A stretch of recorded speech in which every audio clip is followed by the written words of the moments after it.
بسم الله الرحمن الرحيم. كبسة بنكهات مكسيكية. على اللحمة نضيف الثوم، الملح وكاري ايون، رشة زيت زيتون ونغلفها بإحكام. ناخذها على القدر ونضيف عليها الماء، ومن ثم على الفرن 4 ساعات.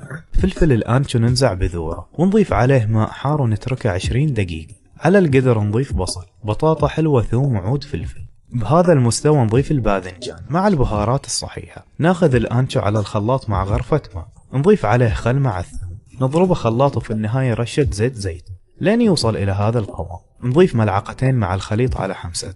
نوزن الملح والرز وناخذه على النار.